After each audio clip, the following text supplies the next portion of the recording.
raconter que tu es né en 1967 à Karachi au Pakistan, donc d'un père jurassien et d'une mère libanaise. Jusqu'à tes 5 ans, tu as grandi à Singapour avant d'arriver en Suisse. Quel souvenir tu gardes de ces premières années? Eh bien, je suis quelqu'un de, c'est vrai, un peu public, mais assez discret en même temps, assez réservé. Et là, puisque je vais sur scène, on va certainement en parler, dans un spectacle, eh ben, je parle un peu, les gens m'ont dit, bah, si tu vas faire un stand-up, il faut que tu parles vraiment de toi. Et donc, je livre un peu quelques réponses à ces questions qui vous préoccupent. Mais les souvenirs que j'ai, les souvenirs les plus lointains, franchement, on n'a pas beaucoup de souvenirs. On a des polaroïds comme ça, je dirais vers l'âge de 4-5 ans, c'est vraiment deux images. Et comme je suis né au Pakistan, aucun souvenir, hein, j'ai pas un souvenir très fort de ma naissance.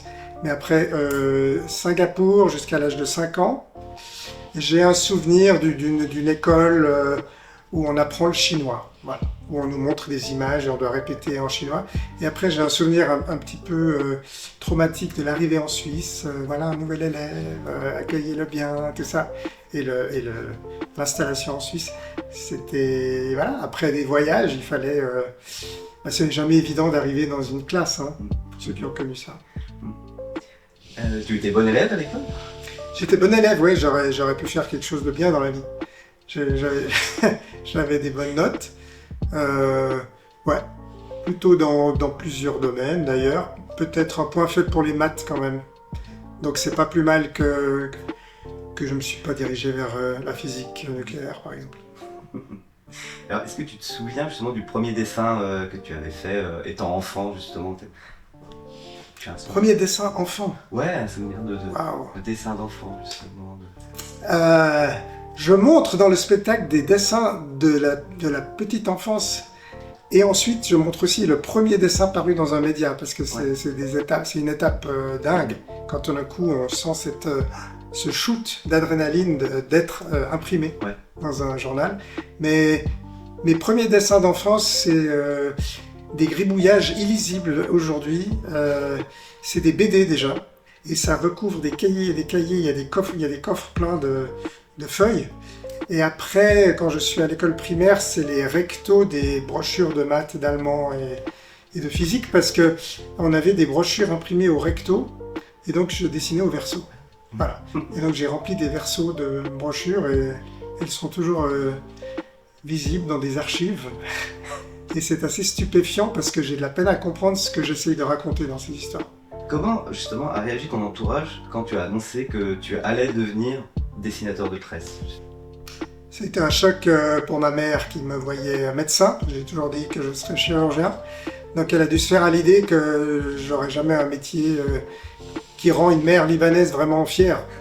Voilà. Et mes parents étaient assez inquiets du fait qu'à un moment donné, parce qu'on m'a donné cette opportunité après la matu de faire un stage dans un journal et de là entrer dans le monde de la presse. Et donc de ne pas suivre directement le cursus universitaire qui m'était destiné. Et j'ai dû faire, ça c'est un choix assez énorme d'être à la croisée d'un chemin et de se dire est-ce que je fais ça ou pas. Et moi je pensais le faire pour un certain temps, je pensais faire une formation de journaliste. J'ai fait une formation de journaliste écrit. Après avoir, pendant les 2 dernières années du collège, publié des textes et des dessins dans un journal La Suisse, qui était un grand journal genevois.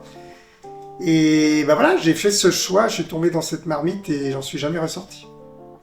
Ok, ouais, justement tu as évoqué donc, le journal La Suisse. Ton souvenir de ton premier dessin donc, publié, t'as ressenti quoi à ce moment-là? Alors j'ai eu un premier dessin publié d'abord comme collégien, genre le premier dessin en 3e du collège que j'ai envoyé, et tout d'un coup que mon père qui était abonné à La Suisse voit dans son édition du samedi, et c'était une BD politique qui s'appelle le Noël éthiopien. Et puis après le premier dessin, et ensuite c'est une longue histoire, j'ai collaboré avec ce journal en tant que collégien, j'étais pigiste, puis ils m'ont proposé de faire un stage, et là un jour le dessinateur de presse du journal est parti, et voilà, le poste s'est ouvert, ce qui n'arrive jamais dans ce job. Et mon premier dessin en tant que dessinateur de presse attitré du journal, c'était sur Walter Sturm, le roi de l'évasion, qui s'évadait pour la 7e fois d'une prison suisse. Je m'en souviens. Est-ce que tu aimes dessiner partout Et tu arrives à faire ça ou tu as besoin d'un cadre précis, comme ici, justement, dans ton atelier à Genève? Alors, je suis pas du tout un maniaque de l'esquisse, du croquis. Je sais qu'il y a des confrères qui vont en vacances avec leur carnet d'esquisse, qui font même de magnifiques aquarelles, même quand ils sont en vacances. Alors que moi, sincèrement, je suis capable de rien faire, ou surtout quand j'ai un jour de congé, je suis vraiment capable de pas dessiner du tout, et je pense rarement à mon idée de dessin sous la douche. C'est vraiment moi, dans ce bureau, quand je m'assieds à ma table de travail, que je me mets à bosser, et que j'ouvre une fenêtre qui est celle de la recherche d'idées. C'est un job. Et justement, qu'est-ce que tu fais? Comment tu fais pour trouver l'inspiration quand tu dois créer un dessin de presse? Alors, c'est un processus qui est celui d'un fonctionnaire de l'imagination, en fait. Hein. Les gens ne se rendent pas compte à quel point c'est un sweatshop de la satire, ce bureau. Parce que, bon, d'abord, il y a différents journaux et différents deadlines, et il y a une règle qui veut qu'on arrive toujours juste avant le deadline. Par exemple, si on doit rendre un dessin à 21h, on va le rendre à 21h02 ou 21h-2. Donc, tout le reste de la journée s'organise comme ça. Et mon processus à moi, c'est qu'une fois qu'on a déterminé le choix du sujet, pour lequel je suis quand même assez libre, mais ça doit être un sujet d'actu, hein, je suis dans l'actu, c'est ça mon job. Une fois qu'on a déterminé ça, je me donne 2 heures pour trouver des idées différentes. Donc 5-6 idées, des esquisses. Et après, encore une fois, c'est un processus purement personnel, c'est ma recette à moi. J'ai un panel dans le journal auquel j'envoie mes esquisses pour qu'ils votent. Et après, je décide. Voilà, c'est la démocratie, c'est bon. Et bien entendu, le rédacteur-chef ou la rédacteur-chef peut toujours refuser un dessin. Mais c'est ça mon processus, c'est d'avoir du feedback en fait. J'ai besoin d'être en relation avec une rédaction. Moi je trouve ce processus interactif important, d'avoir des retours, même après X années de carrière. Alors aujourd'hui, donc, tu travailles notamment pour le Temps en Suisse, Der Spiegel en Allemagne, le Canard enchaîné en France et The Boston Globe aux États-Unis. C'est pas trop difficile justement de s'adapter justement aux subtilités de chaque pays et de chaque langue? Alors j'ai toujours pas compris ce qu'est l'humour germanique, mais peut-être qu'un jour je comprendrai. Blague à part, je procède pas tellement différemment. Je sais avec l'expérience, parce que ça fait des années que je travaille à l'international, qu'il y a des sensibilités, qu'il y a des réceptivités, qu'il y a des formes d'humour qui marchent plus ou moins ici ou là, que l'humour très verbal, jeu de mots, c'est un humour français, que ce qui fait rire dans le Canard enchaîné, c'est pas forcément compris dans un... D'abord, je m'essaye pas trop au jeu de mots en allemand ou en anglais. Une fois, un dessinateur irlandais m'avait dit « Mais vous avez quoi, vous, les Français, avec les calembours? C'est quoi votre truc? Un mot qui veut dire 2 choses différentes, ça vous fait rire ?» Donc voilà, il y a des choses culturelles, il y a un humour plus graphique, peut-être qui est plus germano, même les Américains sont sensibles à un humour de situation, souvent, un comique de situation. Moi, j'ai mon humour, j'ai mon regard sur l'actu, et simplement, j'essaye de dire ce que je veux dire, et de trouver la façon de le dire pour les différents publics. Tu as introduit le dessin politique au New York Times, avec lequel justement tu as une collaboration. Comment a vu le jour cette collaboration avec le New York Times? Alors ça a duré 18 ans jusqu'en 2019, où ils ont supprimé le dessin de presse. Donc il y a eu une parenthèse enchantée au New York Times, parce qu'on m'avait prévenu, nous n'avons pas de dessin de presse et nous n'aurons jamais. Quand je suis allé vivre à New York, j'avais 27 ans. Et puis voilà, quand on est jeune, on est un peu impudent, et j'étais allé les voir et j'avais insisté, ils m'ont engagé comme illustrateur, et puis après je suis rentré en Suisse, et puis après le Herald Tribune qui n'existe plus, qui était un journal à moitié possédé par le New York Times. Là j'ai réussi à les convaincre d'avoir du dessin de presse, et quand le New York Times a racheté le International Herald Tribune, ils m'ont gardé avec la dot. Donc j'ai été dessinateur de presse avec du dessin politique qu'il ne pratiquait pas tellement. J'ai eu la chance de faire ça pendant une 15aine d'années dans le New York Times lui-même. Et ça avait même tendance à se développer, parce qu'on commençait à traduire les dessins en espagnol sur le site espagnol, en chinois sur le site chinois. Et Dieu sait qu'il y a un pays où mon métier n'existe pas, c'est la Chine. 1,5 milliard de Chinois, mais pas de dessinateur de presse, pas de dessinateur politique au sens critique. Et voilà, et cette belle aventure avec le New York Times a pris fin suite, longue histoire, mais que je rappelle aussi un petit peu dans mon spectacle, suite à un dessin qui a mal passé, mais un dessin qui n'était pas de moi. Donc je suis quelqu'un qui a perdu son job pour un dessin qu'il n'a pas fait. Justement, des proches disaient peut-on rire de tout, oui, mais pas avec tout le monde. Tu penses que les médias traditionnels sont un peu trop frileux aujourd'hui de soutenir le dessin de presse ou pas? Mais je pense que les médias traditionnels sont un peu perdus, mais comme on l'est en tant que société, quoi. Je crois qu'en tant que société, on est toujours un petit peu tâtonnant en tant que les médias, les entreprises, les institutions publiques. Je crois pas qu'on comprenne encore bien ce nouveau monde de la communication et des réseaux sociaux et le poids qu'il a ou qu'il n'a pas, et les effets de levier et d'exagération. Et ça donne un grand boulevard à des groupes minoritaires qui expriment leur colère, leur ressentiment, ou le fait qu'ils sont outrés, choqués, et demandent des retraits de contenu, des excuses. Et là, je crois que les médias, souvent, parfois, en tout cas c'est arrivé dans ma carrière plus d'une fois, le New York Times étant un exemple, eh ben, ils savent pas trop, ils paniquent un peu, quoi. Ils paniquent et ils font du damage control. Donc oui. Ouais. Est-ce que tu penses qu'un jour le métier de dessinateur de presse pourrait disparaître? Dans sa forme actuelle, on va dire. Bah, le métier de dessinateur de presse, il suit l'évolution de la presse, donc en fait, c'est très paradoxal parce qu'il est incertain dans sa viabilité économique, comme la presse, qui cherche des modèles de financement, mais il est très dynamique et très moderne dans sa... Comment dire? La force de l'image, c'est un truc absolument contemporain. La nécessité du commentaire et de faire sens de l'actualité, c'est absolument vital. La nécessité de plus en plus, alors il sera encore plus important dans le sens où les mimes et les blagues sur Internet sont des outils aussi de propagande et de désinformation. On ne sait pas qui les crée, quel est le but. Nous faire rire, parfois, c'est une manière de nous manipuler. Et puis quand on a un dessinateur de presse, il y a une traçabilité, en fait, on sait qui parle. Donc un public s'attache à une personne, il sait plus ou moins à qui il a affaire, donc il y a une forme d'honnêteté dans cette relation. Donc le regard critique, l'image, la traçabilité, c'est très moderne. Donc il y a, je pense, un besoin de ça, mais il faudra trouver les formes économiques pour faire vivre le dessin de presse. On va parler maintenant du BD reportage, dont on a fait plusieurs, Nairobi en 2010, la violence des gangs en Amérique centrale en 2012 par exemple, ou la Silicon Valley en 2019, et après il y a eu le Covid. Comment tu te prépares pour de telles expéditions, et est-ce que c'est quelque chose qui te manque aujourd'hui justement? C'est vrai que j'en fais pas assez. Je répète toujours que si j'avais 2 vies, je passerais la deuxième à faire ça. Et ça demande, c'est du boulot, ça prend du temps. La BD, c'est très long. Voilà, il n'y a pas la satisfaction quotidienne du dessin de presse. Donc comment je m'y prends?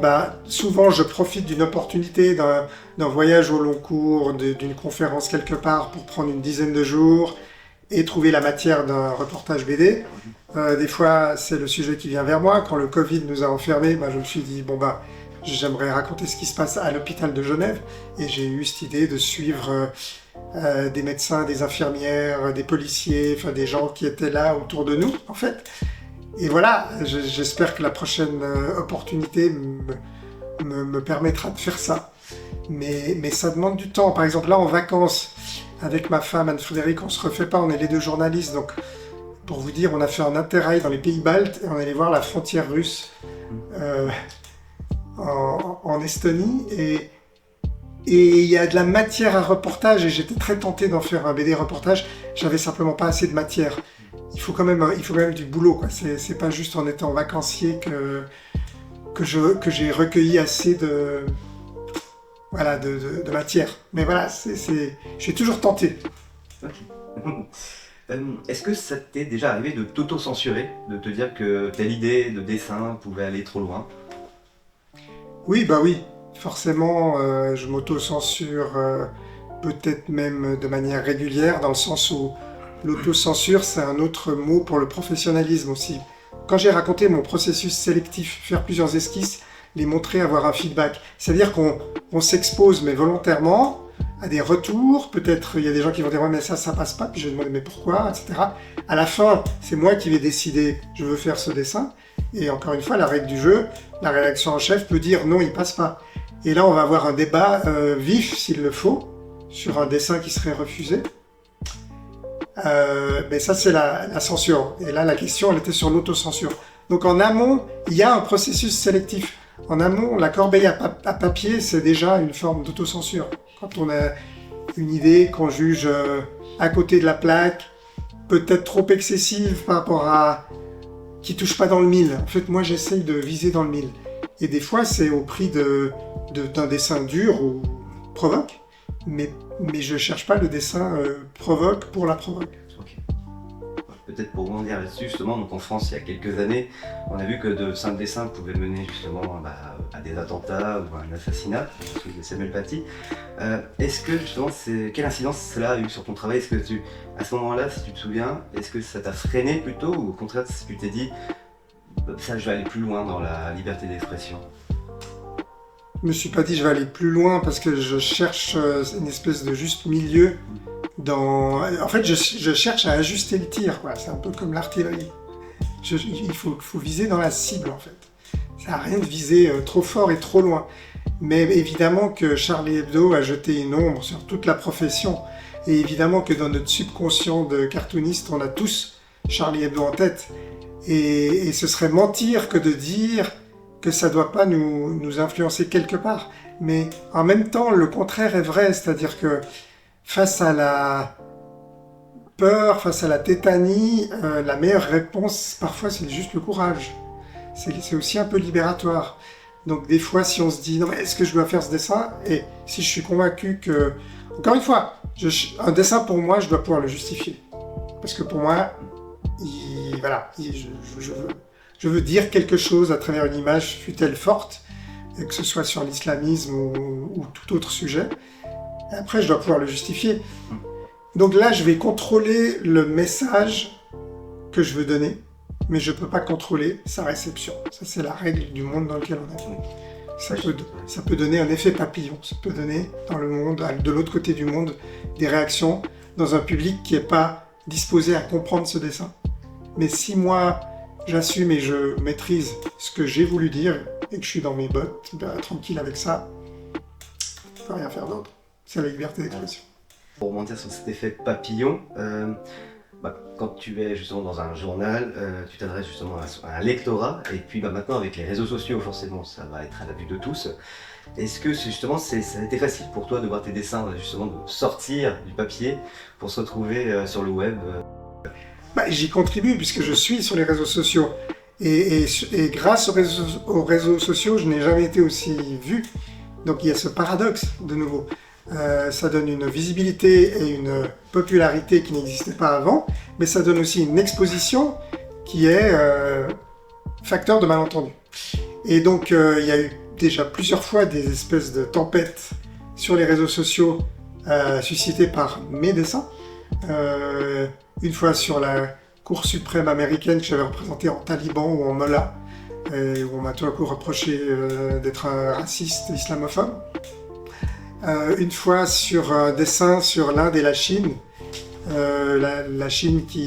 l'Inde qui dépasse la Chine en termes de population mondiale, et là ce dessin paru dans le Spiegel a été instrumentalisé par les nationalistes au pouvoir en Inde, par un conseiller du ministre de l'Information qui a allumé la mèche sur Internet, qui s'est vexé de la représentation qu'il percevait que je donnais de l'Inde, qui était complètement bullshit. Mais là, tout d'un coup, il a soulevé des foules et c'est devenu quasiment une crise géopolitique entre l'Allemagne, Der Spiegel, et l'Inde, où l'ambassadeur d'Allemagne a dû s'excuser. Donc voilà ce que j'appelle l'effet papillon, et des effets qu'on ne peut pas maîtriser, quoi. Moi, je peux que maîtriser ce que je veux dire et ce que je peux justifier, mais je ne peux pas être dans la tête de publics qui sont, encore une fois, pas prêts à comprendre un dessin. Alors on allait te demander ton avis et si tu avais peur de l'intelligence artificielle, puis on a mené une petite expérience en fait. On a demandé à une IA de réaliser un dessin de presse façon Patrick Chapat. Aïe. Voilà. Alors au début, elle nous a dit que cela pouvait enfreindre les droits d'auteur. Bravo. On s'est dit cool, il y a encore quelque chose à sauver, ça va être bien. Mais après, elle nous a suggéré de faire un dessin similaire à Patrick Chapat. Donc là déjà, on s'est dit il y a peut-être quelque chose. Elle nous a demandé le sujet. On a mis au hasard Trump en train de perdre les élections. Ça a cherché un moment. Donc on s'est dit qu'il y avait quelque chose qui allait sortir. Il nous a même suggéré justement une caricature de Donald Trump avec une expression de peur sur le visage, avec des symboles des élections américaines, bulletin de vote, drapeau, enfin, on s'est dit voilà.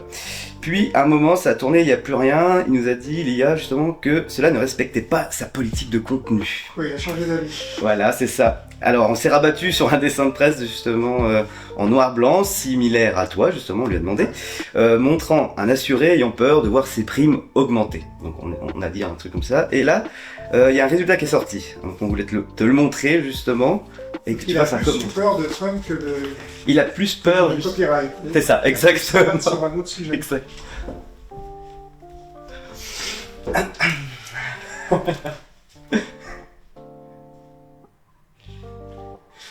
Ouais, beauf, hein. Beauf.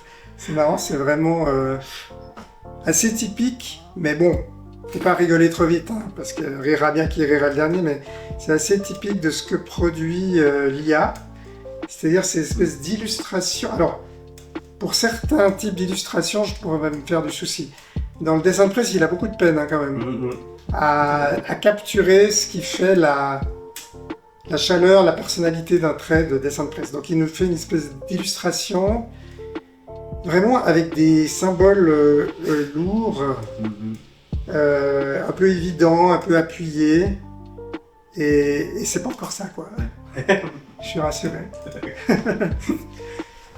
Mais voilà, j'ai appris que le logiciel Midjourney, qui s'est rendu célèbre, enfin, célèbre logiciel d'IA lié aux photos, hein, le fameux pape en doudoune blanche, c'était Midjourney. J'ai appris que j'étais sur la liste d'artistes qui ont été pillés par Midjourney, et il y a une class action suit, donc une plainte collective aux États-Unis qu'on m'a proposé de rejoindre. Et ben voilà, c'est quand même troublant. Donc ça voudrait dire que Midjourney alors ça je sais pas si c'était un autre logiciel visiblement, a en tout cas avalé mon style et l'a malaxé. Donc ne faites pas l'essai tout de suite avec Midjourney, parce que attendez que je dépose ma plainte. Tu présides une fondation qui défend la liberté d'expression et la démocratie à travers le dessin de presse.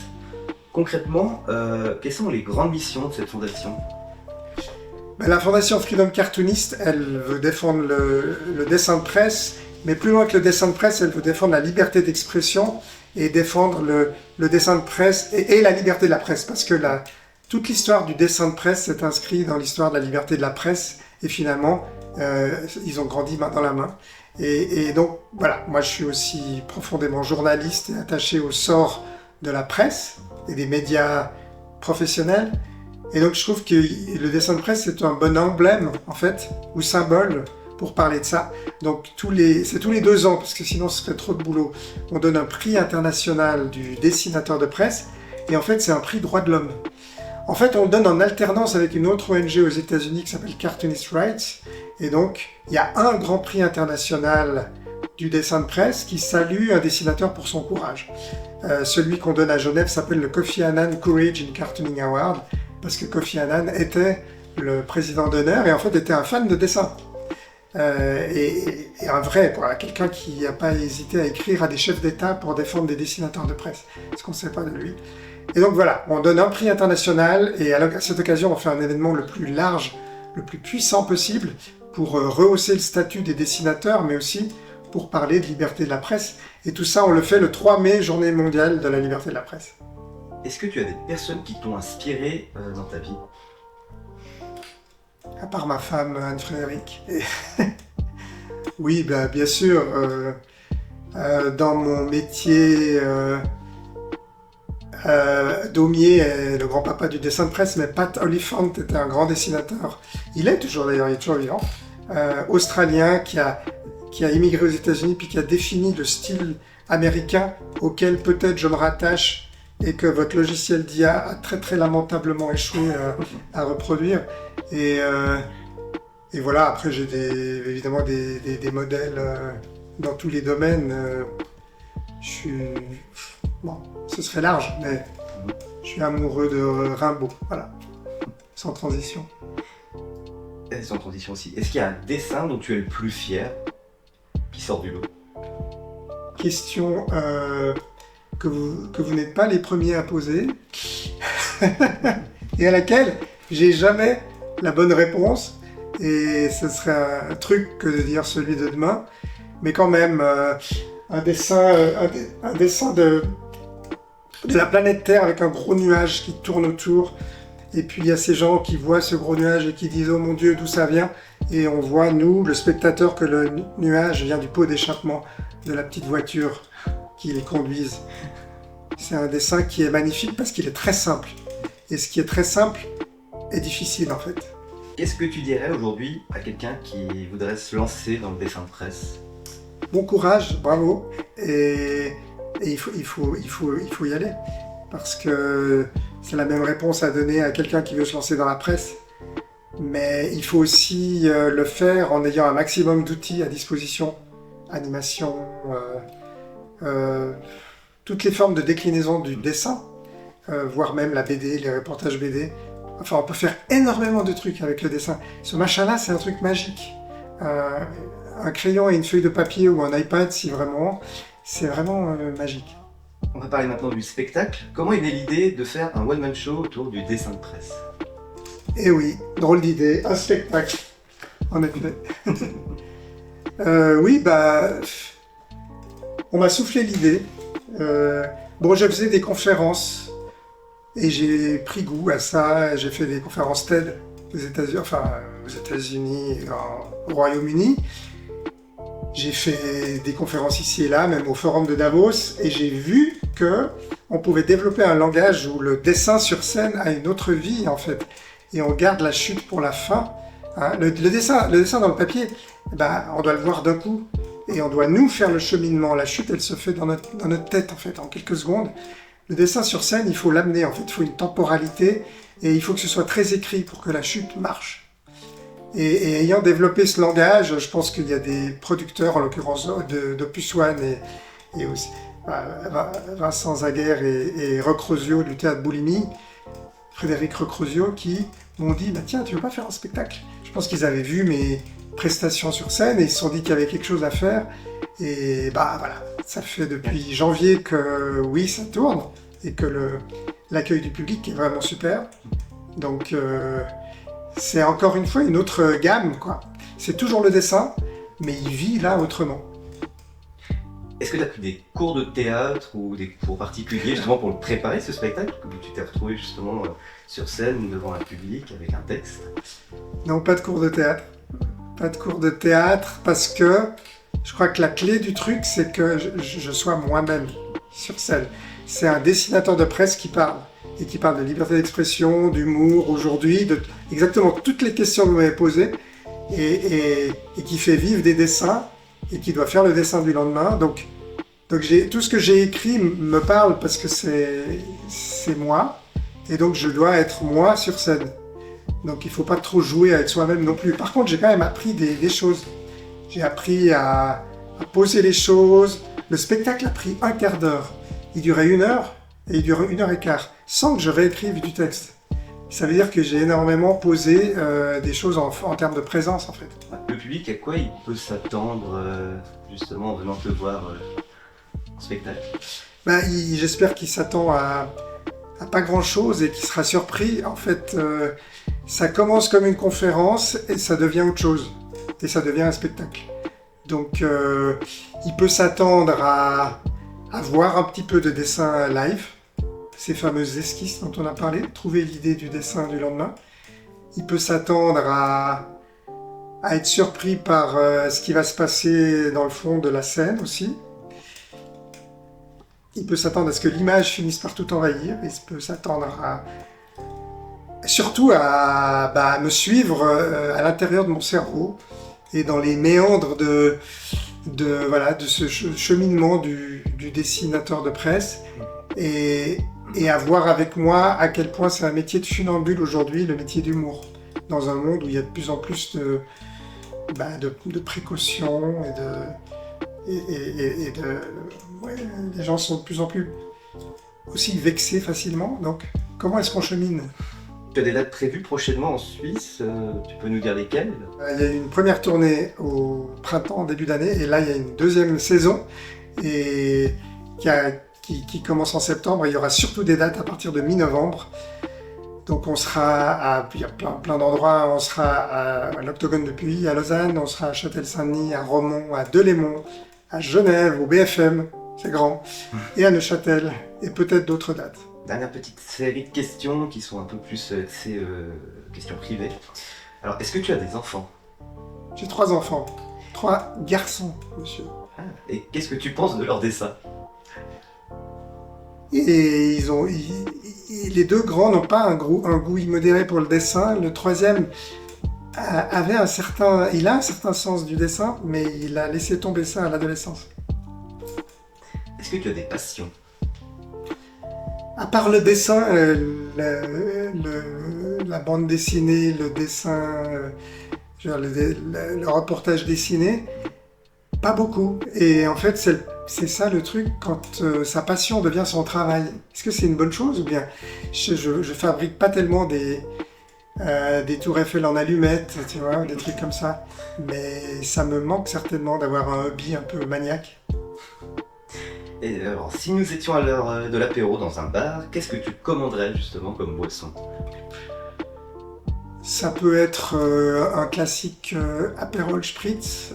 J'ai un certain goût du whisky, mais pas forcément en apéro, plutôt en fin de soirée. Et puis, il m'arrive même de prendre ce qui fait hausser les sourcils, un martini blanc. Voilà. Je me révèle à vous dans ma nudité totale. Un martini blanc. Et quelle question aurais-tu aimé que l'on te pose durant une interview? Vous avez posé mais vraiment toutes les questions que je voulais.